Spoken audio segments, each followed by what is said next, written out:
Deuxième rencontre avec Stanley Brodien.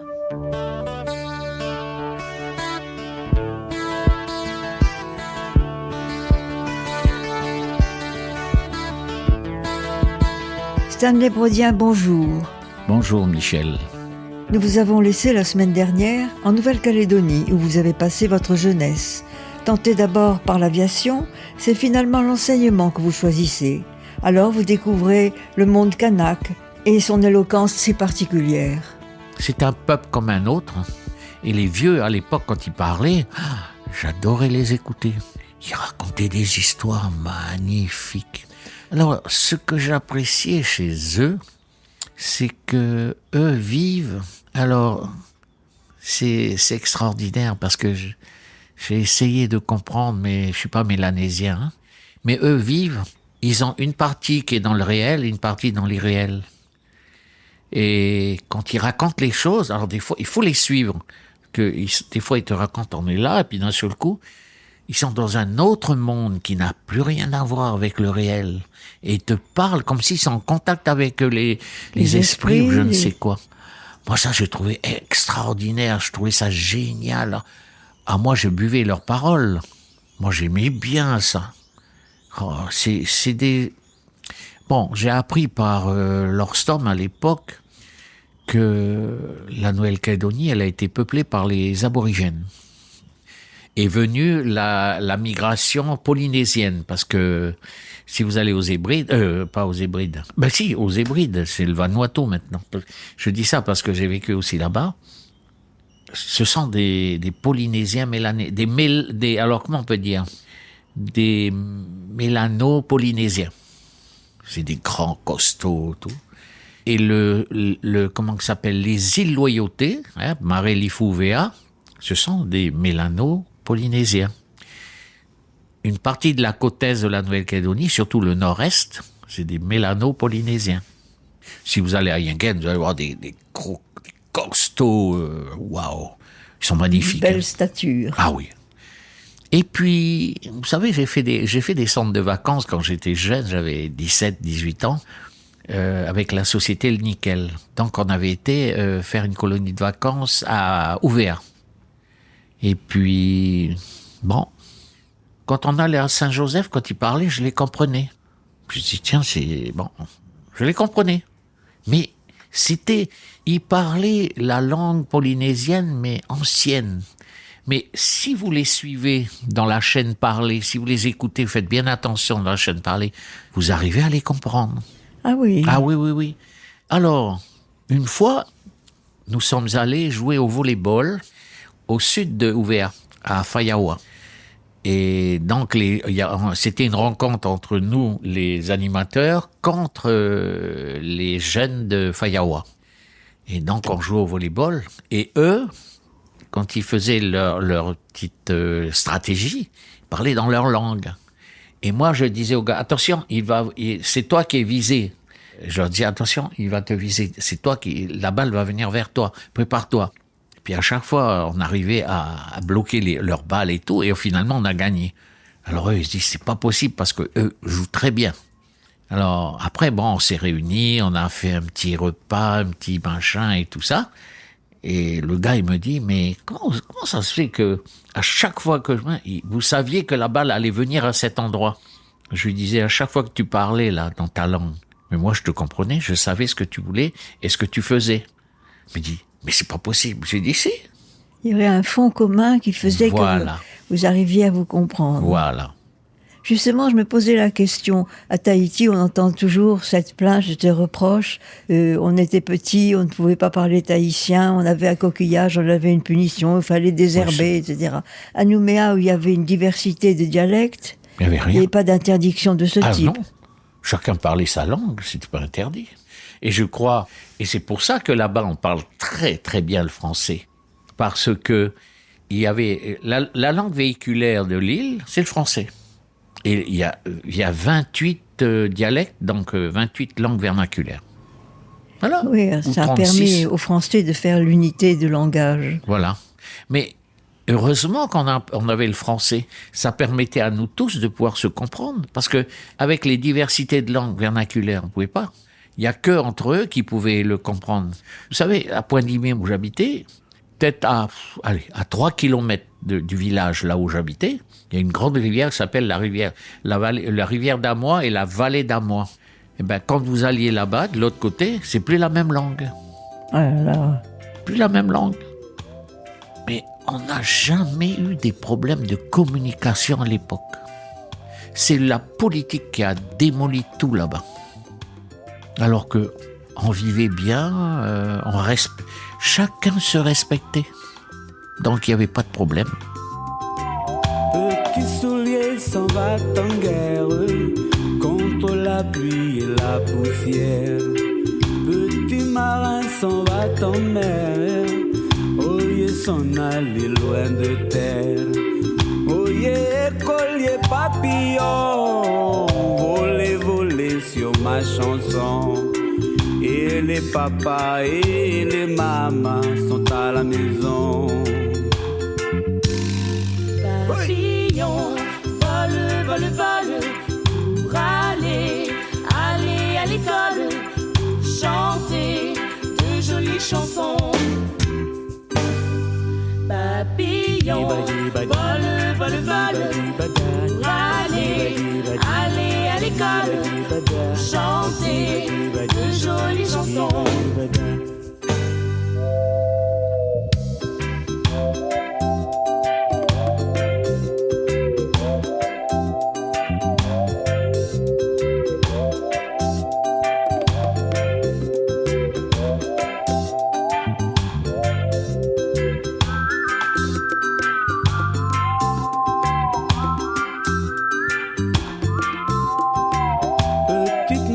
Va au marché, tandis que papa va pêcher.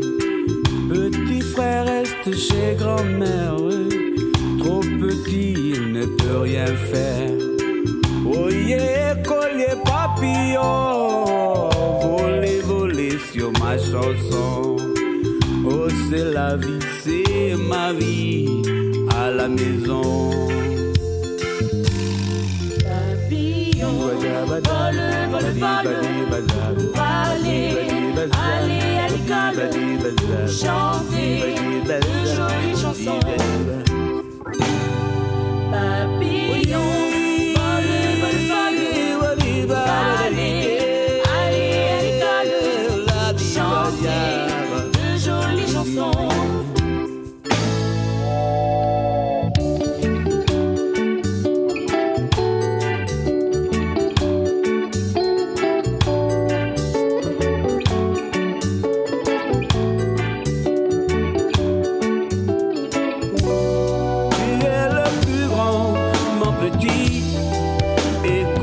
Avec tes souliers, si tu n'oublies pas ma chanson, papillon, tu grandiras et tu sauras que toi tu es roi.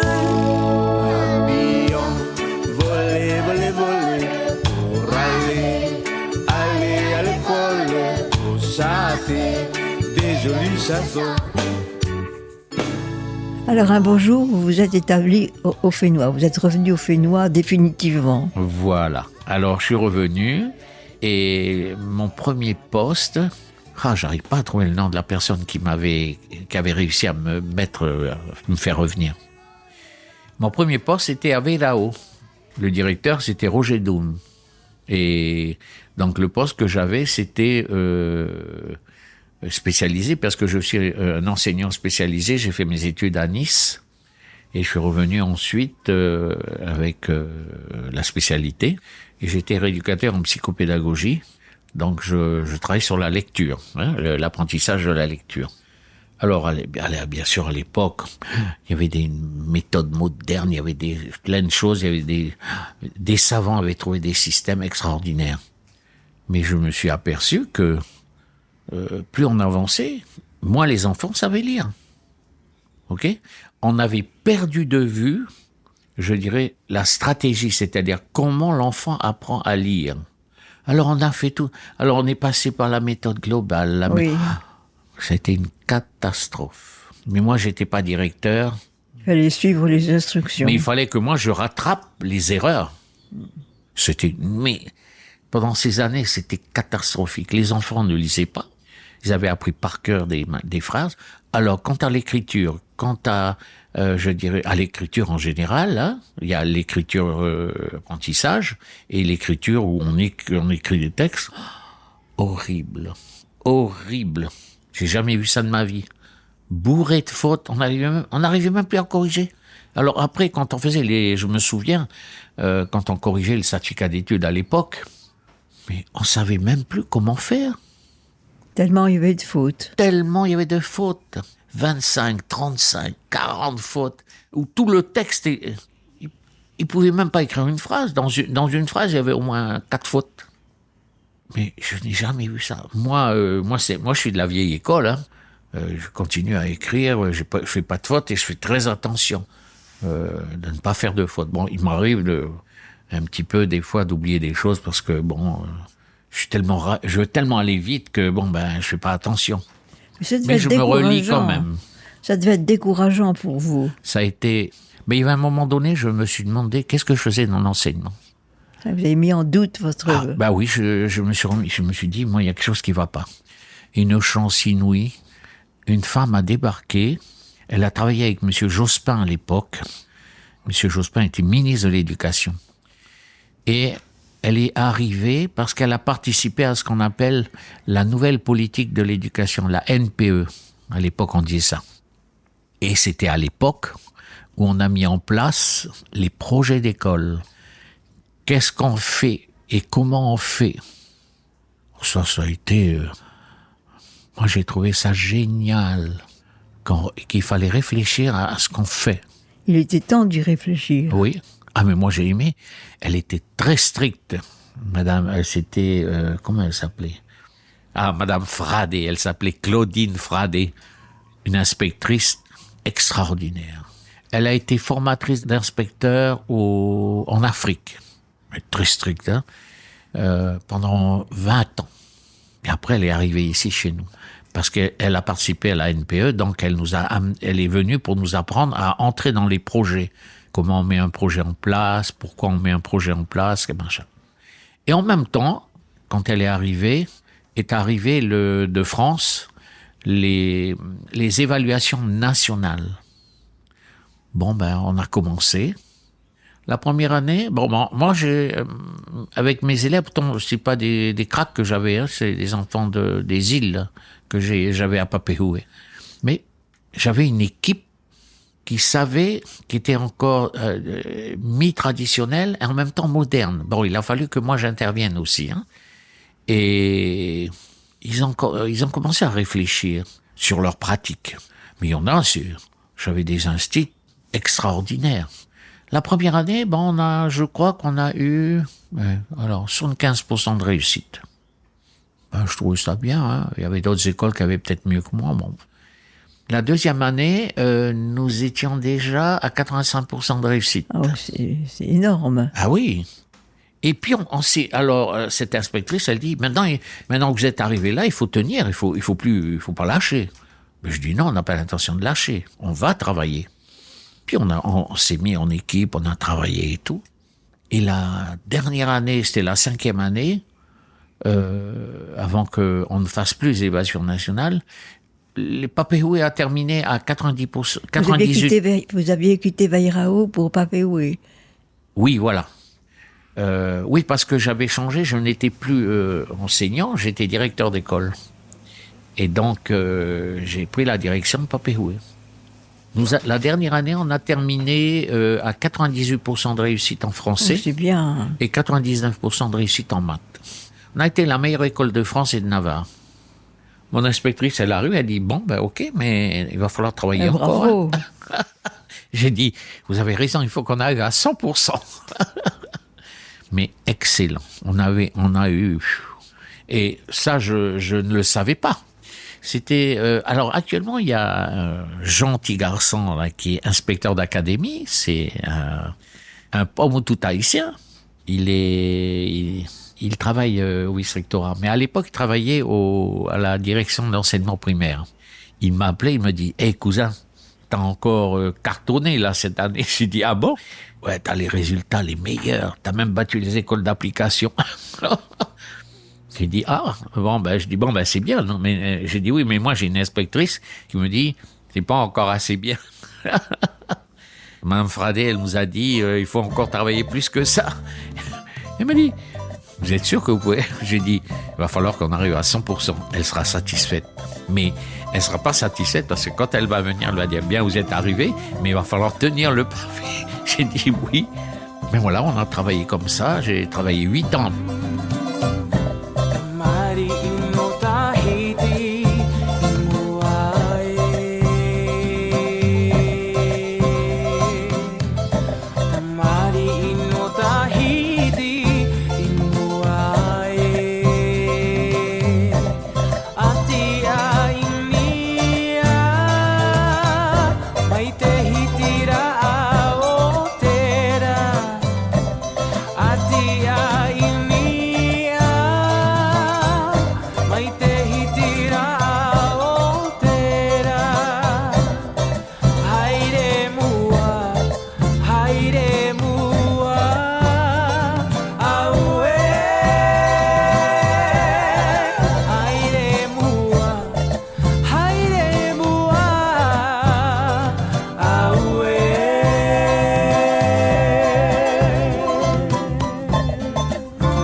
Alors, comment vous expliquez votre réussite? Par une méthode très stricte, par une ambiance d'école Non, quand on est dans l'enseignement, il faut savoir comprendre les choses.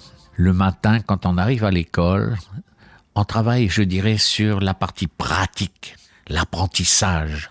Comment ça se déroule l'apprentissage et tout. Vous savez, quand vous faites de la grammaire, vous avez fait de la lecture parce que au travers du participe passé, vous savez que ça parle d'une fille, d'un garçon, machin, ou du pluriel. Donc vous faites de la lecture, ok? Donc le matin, on apprend les techniques.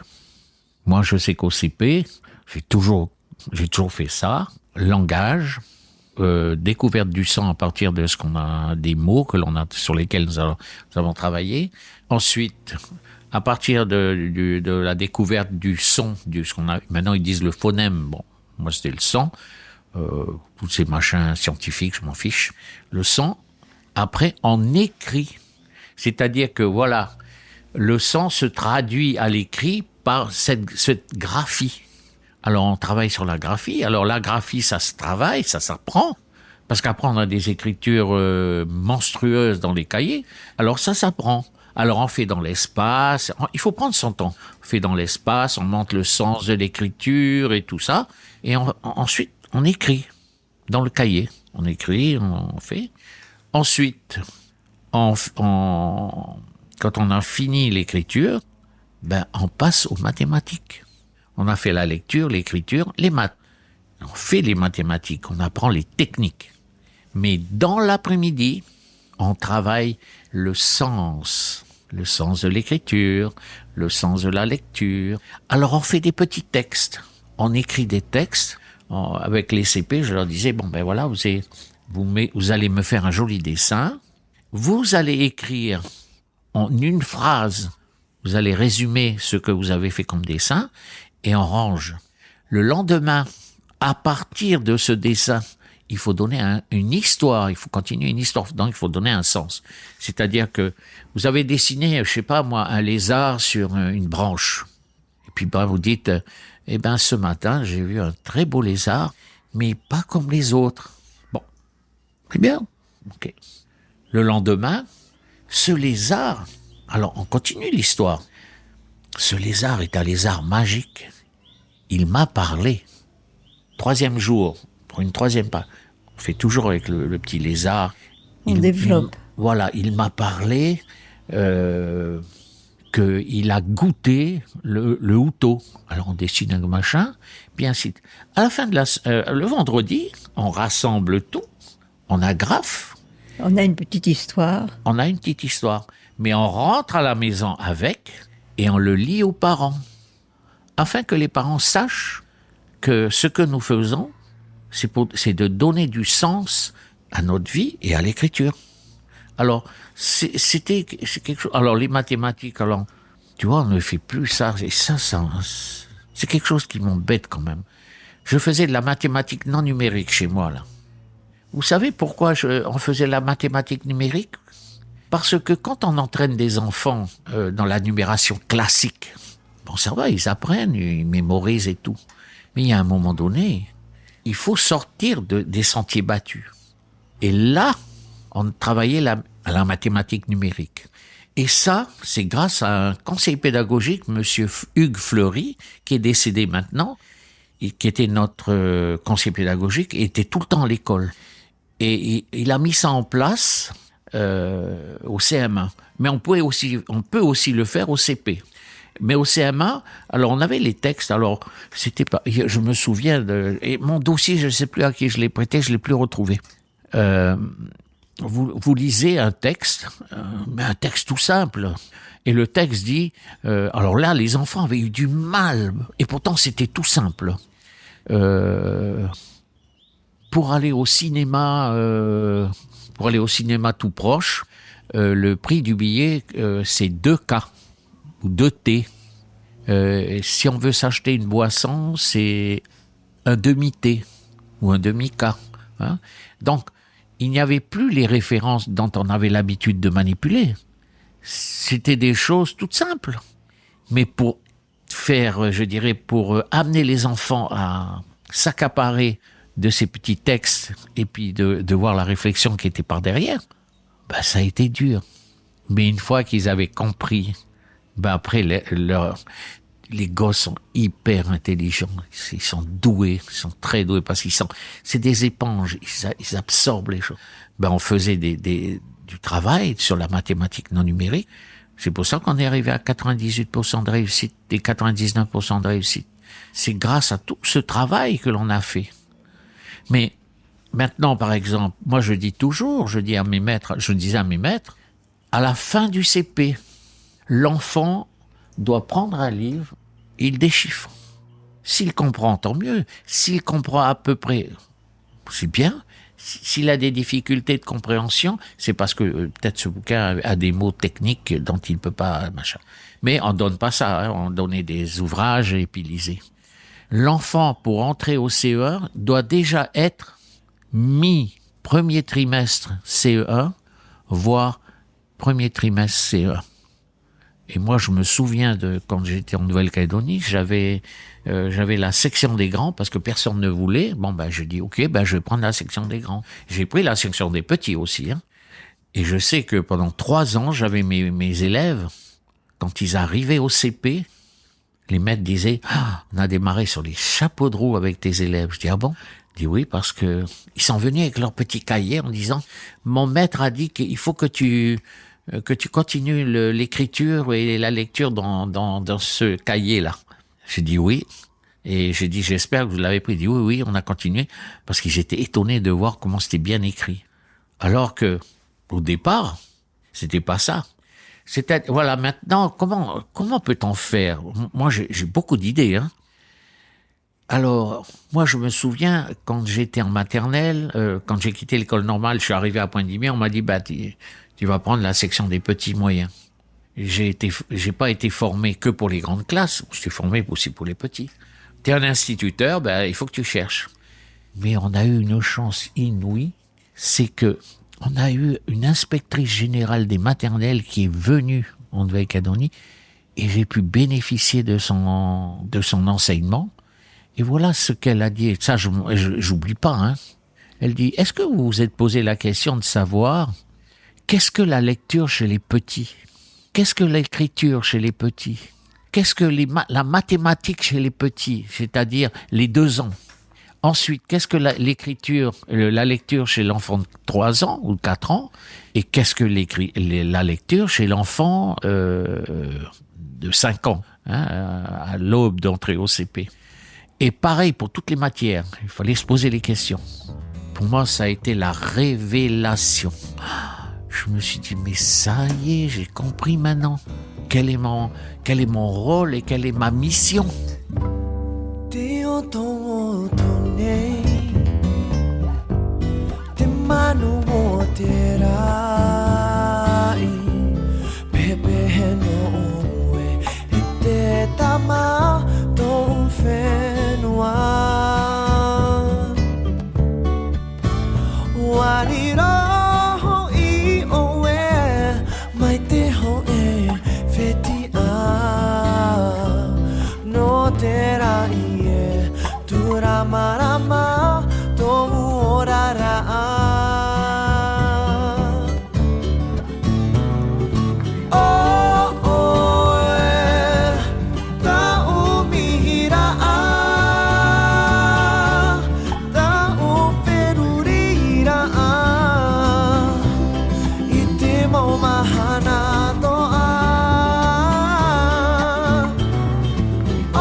En tout cas, on se rend compte que si cette vocation d'enseignant n'était pas la première de vos vocations, vous avez rempli ce métier avec une passion, Ah oui, une conscience et une rigueur, ah oui, comme vous avez élevé vos enfants. exactement.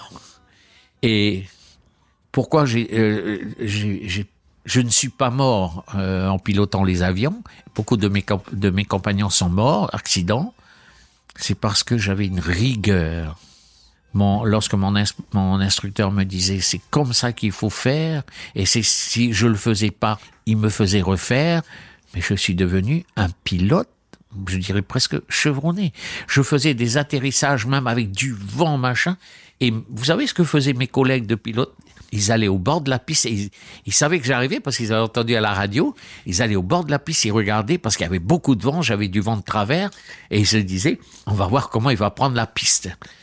Et j'atterrissais, mais je sais pas, j'avais... Ça en vous. Ah oui, je volais, mais quand je posais mon avion, je me faisais un plaisir de poser une roue, une deuxième et la troisième, la roulette de nez après. C'était une passion chez moi. Mais quand on me disait, il y a du vent de travers, je dis, ouais, ça va, je sais ce qu'il faut faire. On s'accommode des circonstances et on Voilà. fait ce qu'il faut. Voilà. J'ai gardé cette rigueur aussi bien dans l'école que dans ma vie de tous les jours. Que dans l'éducation que vous avez donnée à vos enfants. Ah ouais. Alors, il se trouve, le hasard a fait que j'ai interviewé il y a quelques années une de vos filles qui avait fait le voyage sur la pirogue de Fafaïté. Fafaïté. Est-ce que vous vous êtes intéressé dès le début à la Oh, culture polynésienne, à la navigation, aux théories de la lecture des étoiles? Oui, parce qu'à l'école, dans ma circonscription, j'étais le référent pour les étoiles. Parce que je suis allé à la formation parce que je voulais savoir et j'ai adoré. Je me disais, ah, Seigneur, merci de m'avoir donné des ancêtres qui sont arrivés ici grâce aux étoiles. Et alors là, j'étais passionné. Vous savez que tous les soirs, des fois, de chez moi, je regarde, je regarde la Croix du Sud, Alpha, Bêta, je regarde tout. Je suis passionné par ce qui se passe dans l'espace. Passionné. J'adore. Donc vos enfants ont hérité de cette même curiosité. Ah oui. Parce que c'était une aventure de 6 mois en mer. Ah oui. C'est pas évident. Non. En plus, cette fille à moi, Inanui Brodia, je dis toujours ça. Elle est diabétique. Elle est, comment on peut dire? Comment on appelle? C'est diabète numéro 1. Elle est insulinodépendante. Elle est partie avec tous ses piqûres. Et les choses, les femmes qui étaient dedans, Madame Terry et je sais plus qui, Madame Doudoute, je crois. Elle la voyait tous les matins, elle faisait leur piqûre. Elle dit, oh, j'avais pitié de ta fille. Je disais, oh, mais la pauvre. Je dis, non, c'est sa vie. Elle s'est organisée, maintenant elle a accepté, et puis voilà. Comment elle est arrivée à ça? Je peux pas en parler parce que je vais pleurer. En tout cas, le père faisait de l'aviation, la fille fait de la navigation. Mais vous elle êtes pilote baigné aussi. dans la culture polynésienne, Oui. c'est... Ah, nous deux, on est à fond là-dedans. Et moi, les étoiles, j'adore. Je sais Pas comment... que les étoiles, vous adorez les plantes. Ah, j'adore tout, moi. Tout m'intéresse. Quand on me parle de quelque chose, j'écoute. D'abord, il faut écouter. Après, on pose des questions. Mais on ne pose pas de questions tant qu'on n'a pas écouté. Voilà. Ça, c'est mon truc. Et vous parlez tahitien, bien entendu. Ah, bien sûr. Oui, oui. Ah oui. Quand je suis arrivé de Tahiti, bon, heureusement que j'avais des parents qui s'exprimaient en tahitien à la maison. Donc, alors, on entendait, mais on ne parlait pas. Et quand je suis arrivé ici, il a fallu que je parle en tahitien parce que mes élèves, c'est des tahitianophones. Ah, ça a été dur. Hein. Mais maintenant, ça y est, ça coule de source. Alors maintenant, on parle de la saison d'abondance, de la saison de 17, ouais. de ces rites qui sont ressuscités. Ça vous paraît judicieux, ça vous paraît oui, indispensable? Oui, oui, oui. Je n'ai pas été cette année, mais l'année prochaine, je serai sur le bord de mer là-bas. Parce que je connais tout le monde là-bas. Et ce que j'ai aimé, par exemple, celle qui a parlé en français, c'est Madame Briand. C'est une Européenne, mais elle est plongée, elle est à fond dedans, avec l'association Haururu. Oui, oui. Et moi, je vais y retourner avec eux, parce que j'ai besoin. Vous savez, au fond de la Papineau, j'ai appris ça par Yves Doudoute. Lorsque les Hawaïens viennent, ils vont au fond de la Papineau, et tout au fond, là où il y a Haururu, il y a une grosse pierre qui est rouge. Et c'est la pierre de Pélé. Et les Hawaïens, quand ils viennent là, ils mettent des couronnes, ils pleurent, ils font des incantations et tout. Je trouve ça extraordinaire. Et dans tout ça, vous avez voyagé un petit peu quand votre sœur était à Lille. Est-ce que vous êtes allé la voir, Nirvana? Non, je suis jamais allé à Lille. Je suis allé à Lille parce que j'ai pris mes congés administratifs et avec tous mes enfants, on est parti 45 jours en France et nous avons visité la France. Très beau pays, très très beau pays. Un pays avec beaucoup d'histoire, beaucoup de preuves de l'histoire et tout. Je trouve ça merveilleux. Et puis ma femme, elle est d'origine française aussi, par son grand-père, Monsieur Bob Dupont. Donc, ce sont des gens de Bordeaux. Une famille célèbre de phares. Bob Dupont, Oui, voilà. Des photographes. C'est ça. Mais la grand-mère de ma femme, qui est une Rurutu, Madame Bob Dupont, et qui est en anglaise, Madame, elle est Vaivich aussi. Voilà. Ce couple-là, Bob Dupont-Vaivich, donc se sont mariés, et sont partis aux États-Unis. C'était en 1910. Ils sont partis, ou peut-être après, je ne sais plus, ou en 1912, ou en 1915. Peu importe. Et monsieur Bob Dupont a travaillé à Hollywood. Il était caméraman. Hein, il a fait des choses merveilleuses, cet homme-là. Mais voilà, quand il y a eu l'incendie de Pop Été, là, où les magasins ont brûlé, leur pauvre studio, machin, a pris feu. Brûlé. Et ils ont tout perdu. Voilà, parce qu'il y a des gens qui mettent le feu et ça les fait rire. Bon. Mais la grand-mère m'a raconté l'histoire des Bob Dupont. Comment c'est une histoire extraordinaire. Moi, je trouve ça... elle me racontait tout ça. Oui, vous avez toujours eu l'oreille très attentive Ah oui. à toutes ces histoires du passé. Ah, je peux vous raconter l'histoire des Bob Dupont, je la connais par cœur, parce qu'elle me l'a dit, redit, répété, parce qu'elle voulait que je ne perde pas ça. Et ça, je vais écrire, parce que j'ai déjà écrit mon histoire à moi C'est de mon bien, enfance. vous avez pris la plume, vous avez édité. Non, pour le moment, c'est dans mon ordinateur. Je raconte l'histoire de ma vie, de manière à ce que mes enfants sachent qui je suis, qui est ma sœur, comment elle a vécu, hein, et que... Qui était votre maman, oui, pour laquelle oui, vous non. avez une admiration sans borne. Oui. Ah oui. Cette femme très intelligente, elle était douée. Elle pouvait vous fabriquer une table. Elle fabriquait sa table. Elle pouvait vous fabriquer un banc. Elle fabriquait le banc. Et au début, quand j'allais la voir, je mettais mes enfants avec elle là-bas. On allait pêcher les petits crabes, les toitoués qu'on mangeait après, parce que les gosses adorent ça. On allait pêcher des gros ohiri, mais alors énormes. Oh, un poisson délicieux. C'est le ohiri. Délicieux. Ah, moi, j'adore le poisson. Voilà, je suis un peu gourmand quand même. Mais à moi tout seul, je peux manger un ohiri. Hein. C'est pas les petits, hein, c'est les gros comme ça. Oh, c'est extraordinaire, c'est bon. Ben, ma mère nous a appris tout ça. C'est comme ça que j'ai su comment on attrapait les ohiri. C'est pas facile. Et il y a une technique qu'elle m'a donnée. Elle me dit, pour attraper le ohiri, il faut mettre des pattes de crabe. C'est les fameux, comment on appelle ces crabes qui sont énormes. Ah, j'ai oublié le nom. C'est des Bernard l'Hermite. Alors, on accroche et on laisse. Ah ben, le poisson est vieil, il mange. Hein. Et si vous n'avez pas ça, vous pouvez mettre la pieuvre que vous voulez, ils ne mangeront pas. Mais ma mère m'a appris plein de choses, même la cuisine. Je sais pas, j'ai vu ma mère. Moi, j'adorais ma mère parce que c'était un génie, cette femme. Vous lui donnez une image, à partir de l'image, elle vous confectionnait votre robe. Exactement ce qu'il y avait sur l'image. Elle arrivait à voir en 3D.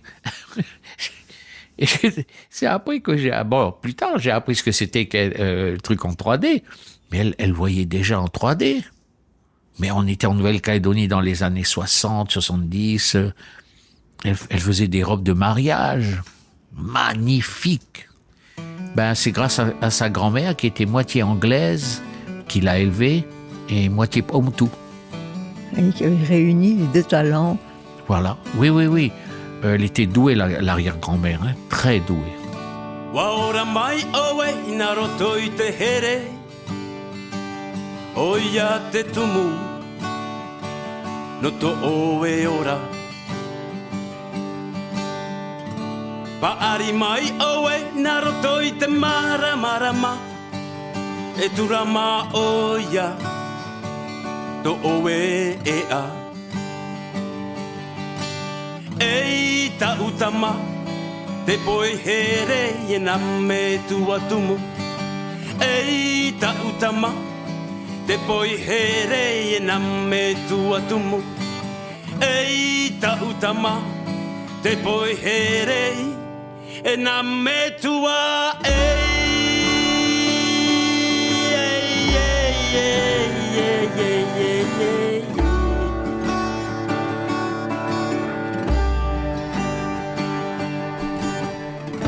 Wati amai oe e ti arato oe E ta utama Te roto no waia oe te ora te here te mau mea toa e ti amato oe me tua to oe ei tautama te poi here e na me tua tumu ei tautama te poi here e na me tua tumu ei tautama te poi here e na me tua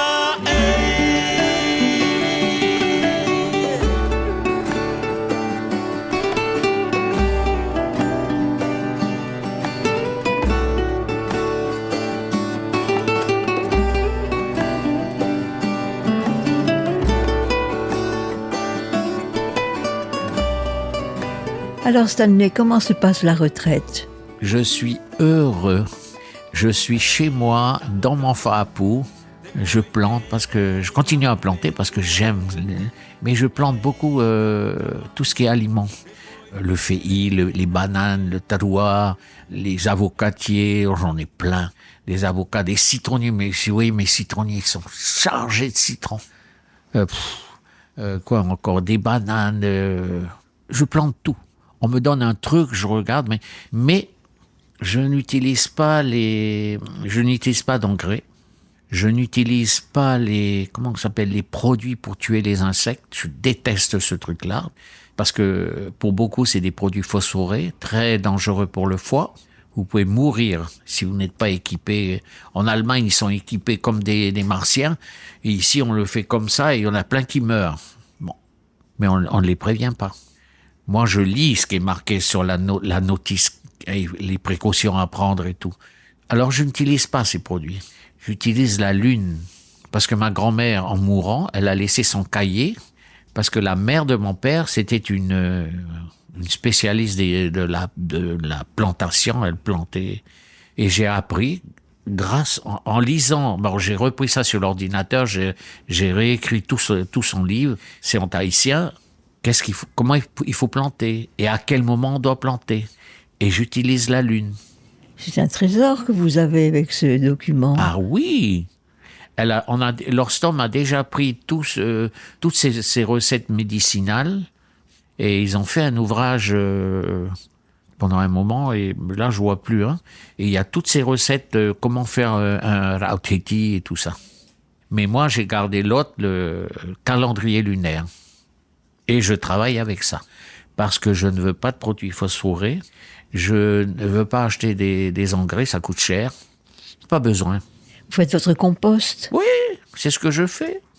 C'est ce qu'elle nous a dit de faire. Ben, je le fais. Donc une partie de votre journée se passe avec... Oui, moi je suis un peu casanier, j'aime bien être chez moi. Je ne bouge presque pas.